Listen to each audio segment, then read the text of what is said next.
looks like it's either going to be Boston or... No, I think it's still pretty much guaranteed Boston almost. Yeah. Because, I mean, well, unless Boston catches Tampa, and then Tampa falls back and we play Tampa instead, but we're not going anywhere. I don't think we can catch Boston. I don't think we can fall out of third. So yeah. But, I mean, unless we really screw around, because Florida is only 12 back on us. So. Yeah. And we were 21 ahead of Florida at one point. So that just shows you how good Florida's been in. Mm-hmm. Lose some games in a row here. Yep, as long as you guys don't let Horacek take over for the... Babcock takes a holiday or something. Yeah, and I seen that Steve Mason was out 2 weeks with knee surgery for Winnipeg. I mean, like we said last episode, he's not the number one Tullybuck, but I mean, it's still your backup. Yeah, backups are important. If Tullybuck goes down the playoffs, Steve Mason's better than nothing. I mean, better than a guy coming up from the minors, probably, right? So. And that's Ron Hextall's thinking. That's why he got Peter Mrazek. He wasn't just gonna, because he got really unfortunate and got Elliott got hurt and Neuwirth got hurt and now they got 3 guys. I mean, if they all come back, I'm not sure what the other guys are, but I think Elliott's back. But yeah, isn't it kind of weird how it seems like every playoff, well, not every playoffs, but like your main goalie goes in, like your backup steps in, and he just ends up like stealing the show. Yeah, Matt Murray. Yep. Remember Michael Layton? Yeah, in Philadelphia. Yeah, he took him to the finals. Yep. I know, like, the Edmonton didn't win, but Markkinen stepped in when Rolston was out. And Markkinen played really good. He gave him a chance. I think he gave him a fair shot. Mm-hmm. Yeah, that's a good topic, though. I believe when goalies step in, I mean... I believe Cam Ward was one of those guys. I believe. Was he not? I would like to think so. Patrick Waugh was one of those guys. In 86 or whenever. When he's a rookie goalie, yeah. But, I mean... I think Ben Bishop's hurt again for Dallas. I've heard. Yeah. Is it just me or he always got hurt around playoff time? Is it? Remember? Tampa Bay, twice he got hurt 2 years in a row. I was thinking... Vasilevsky had to come in. Thinking, what's wrong with Dallas and goaltenders? They haven't been able... Yeah. Kari Leighton and Antti Niemi. Since Marty Turco, they had a guy that's... They have the problem... Marty Turco caliber. Marty Yurko. Yeah, Marty Yurko, yeah. But, you know what I mean? Like, they're having that goalie problem where they can't get a guy. I mean, Toronto had that problem. Edmonton's had that problem. Well, I mean, I think every team goes through kind of a stretch where it's hard to find consistently good goaltending. Yeah. But Philly, for me, it's always been Philly. I don't think Philly's had a good goalie since Ron Hextall. Like a legit good goalie. Well, I mean, they had stretches of Roman Czechmatic was so-so and Robert Ashe and Jeff Hackett. Like, they've had all these guys. And was Brian Boucher any good? He was there. He was so-so, right? Like, yeah. But Ottawa had that problem, too. Yeah. Damian Rhodes and Patrick Lalime, who was decent. Patrick Lalime was good until he got to the playoffs, and he let that soft goal in, and it was always against Toronto, so it was nice. It was usually Joe Noonday. But I mean... Until they got Dom Hasek, and then things changed. Well, and he was at the end of his career, though, but he was still really good. It's kind of neat that. Well, actually, the best goalie they've had is actually Craig Anderson. Mm-hmm. Yeah, I think he's already their leader in wins. They're still kind of sour about that one.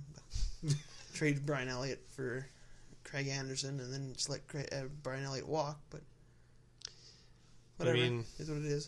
Do you remember? Yeah, remember Varlamov in Washington? That seems like ages ago. In the playoffs, yeah, he stepped in the playoffs, I believe. Oh, he did too. Huh? Yep. And then Colorado got him for a first-round draft pick. Now he's the winningest goalie in Avs season history. Yeah, but see if you're there a while, right? 42 wins in Patrick Waugh's. In a single season. Yeah. Oh, I thought you were talking about. 42 you said wins. In history, so you made it sound like it was all time. History as wins. No, I don't think he's there already. Yeah. But Craig Anderson's already number one. Makes sense. But I mean, when he's there, he's getting 30+ win season. I mean, probably not this year, but. But I mean, like, what other goalies? Like, I remember one year Corey Schwab stepped in for Joseph towards the end of the season to make the playoffs for Toronto. I don't know if you guys remember Corey Schwab, but... Yep, I do. I know Scott does. I know you probably do, but he was Joseph's backup for many years. I mean, Trevor Kidd was Belfour's backup for. And you guys also did that with John Sebastian Aubin. Yeah. Too, and you guys made the playoffs. Nope, we went on a run and we just fell short. Oh yeah. Yeah. By 1 point. The Ryan Smith shootout winner. Yeah. Damn you, Ryan Smith. Just trying to think. Was Mika Kiprusoff? Was he ever back up in Calgary or no? He wasn't in San Jose. They just acquired him, and then he was. I think they needed a goalie, and they acquired him because the Sharks had 3. Yeah, they had Toskala, Nabokov, and Kiprusoff. You guys got Toskala and Marc Bell. And neither one of those guys really panned out, but yeah, I think Tosk had 1 good year with us, and that's it. All the other ones were not so. He had his, viral moment, and then he's on YouTube. Yeah, I mean, he did make YouTube sensation. Yeah. Do you remember other YouTube sensation Thomas Cavalier when he was the little guy or whatever? Remember when McDonald's was having that commercial with the little baby goalie? It was like this big. Yeah. Oh, Lovely. Yeah. He's like, there's that little goalie or whatever. JC Petit or whatever. Oh, yeah. I remember. Make fun of Cavalier because Cavalier made a save in the net or something. Oh, yeah. Now I remember, yeah. A lot of you young guys, I guess, won't remember that one. You YouTube it, I guess. I don't know. But, I'm trying to think. Any other really... I forgot what we were talking about. But yeah. We're talking about goalies. Yeah. Pretty much. Yeah. But yeah, Mika Kiprusoff, I think he did because was he like a if I deadline deal or like or like off season? I don't even remember. Like, I know Calgary had Roman Turek. Yeah, if you remember Roman Turek, and they brought back Mike Vernon in the early 2000s too. Yeah, like about 2000, 2001. Wasn't Cujo in there too? Cujo was after, like, probably... just before his second run in Toronto. 08, probably. 07. Okay. It's a little bit after. Because Joseph's last year was, I believe, 09, 10. With Toronto. He come back and played a backup role. Few games, but... I mean...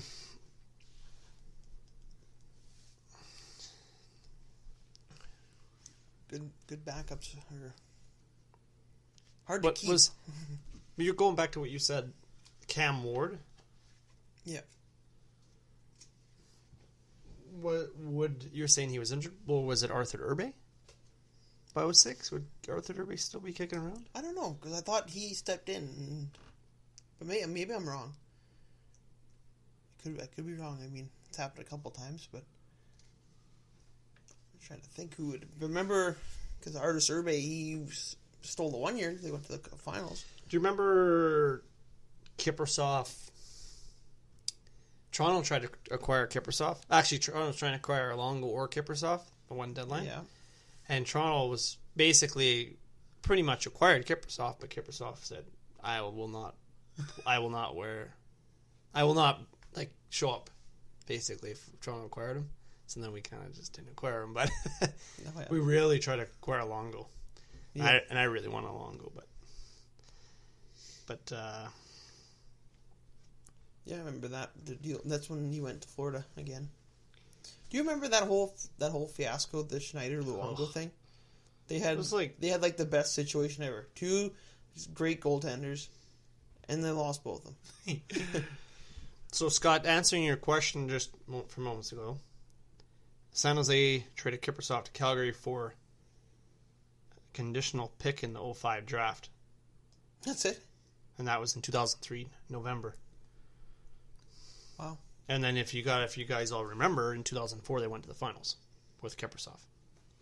So I mean, I'm assuming that conditional pick would probably end up being a first rounder. I'm not. You'd hope so. Well, in picking 05, so I'm not sure, but he didn't really get his start till late in his career. Yeah, he was already. Well, he's only 41 years old now, but yeah, well, he was like Tim Thomas too. Late 20s. Yeah, he'd have been probably 27-ish, probably. Oh, okay, so not that old. No, not like crazy old or anything, but... No, wasn't like Tim Thomas then. Who was like 35. Yeah, I think, Thomas 30... Yeah, 34, 35, yeah. Which is crazy. short career. And I think he only played, 4 years, maybe 5 years. Florida was the last. Remember? Yeah. Actually, no. He played for Dallas for a little bit. Yep, he did. And then he never got along with who was the goalie in Dallas at the time. Leighton. I'm not sure. I don't know either. That's a good question. Yeah, he didn't get along with anybody. No, he didn't. No, Tim Thomas never got along with him. So then they shipped him to Florida, and he was back up to Luongo. Yeah, that's true. There's just so many goalies that have been in Dallas, you kind of lose track. Yeah, except for Marty Yurko, he'll be in there pretty soon. Yes. Yeah, exactly. I mean, you guys got no more goaltenders for you? No. Anyhow, it's pretty good episode, and hit us up with some. Like I say every week, I haven't got any yet. But I say it every week. Hit us up with some questions and some stuff you want us to talk about on the show, and anything you just want us to answer about hockey in general or whatever. And hit us up on our links and social media, which will be in the description box for the show. It's been great for you guys joining us on the podcast, and we'll see you guys all next week. Thanks to Scott and Dustin, and for me, Kyle here. See you guys next time.